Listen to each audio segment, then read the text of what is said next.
B&H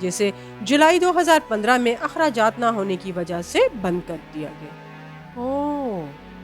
ملک میں official اور naan official 24 airport ہیں، جن میں سے صرف 7 پر رن وے کی سہولت موجود ہے، اور ملک میں 6 ہیلی پیڈ ہیں، اور ملک میں 965 کلومیٹر ریلوے لائن ہے۔ ملک میں 22,926 کلومیٹر تک سڑکوں کے ساتھ پورا ملک جڑا ہوا ہے۔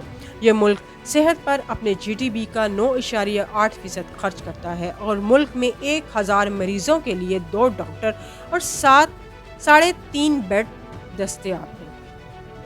ملک کا لٹریسی ریٹ 98.5% ہے۔ اگر ملک کی تاریخ پر نظر دوڑائی جائے تو جنوب مشرقی یورپ کے قدیم ترین آثار اسی ملک سے ملیں گے۔ یہ آثار خرچ زمینہ میں استقلات نامی قصبے سے ملے ہیں۔ اس زمانے میں لوگ غاروں میں رہتے تھے یا پہاڑوں کی چوٹیوں پر گھر بناتے تھے۔ 1893 میں سرائیگو کے قریب قدیم ترین ثقافت کے آثار ملے ہیں، جس کا تعلق کانسی کے زمانے سے ہے۔ یہ ثقافت آج سے 5,000 سال پہلے معدوم ہو گئی تھی۔ 400 سال قبل مسیح میں کلیتی لوگوں نے اس علاقے پر قبضہ کیا تھا، جس کے بعد وہ مغربی یورپ میں پھیل گئی۔ 1154 میں بناتے آب بوسنیا سلطنت قائم ہوئی۔ 1377 میں کنگڈم آف بوسنیا بن گئے۔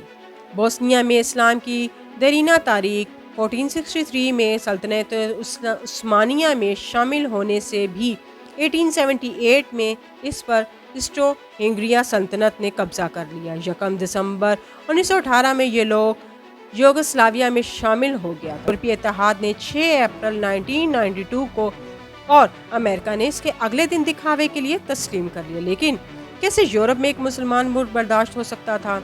محترم ناظرین، اب میں آپ کو بتاتی ہوں کہ پاکستان کے واقعے کی طرف اس غیر متوقع حرکت پر پاکستانی بڑا حیران ہوا، اور اس کی حیرت کو دیکھ کر بولی، کاش ہماری نسلوں میں پاکستانی پیدا ہونا شروع ہو جائیں۔ یہ جملہ سننے کے بعد پاکستانی مزید حیرت میں آئی۔ اس نے خود کو سنبھالتے ہوئے سے شادی کرنے کی خواہش کے بارے میں پوچھا۔ ایسا کیوں کرنا چاہتی ہیں؟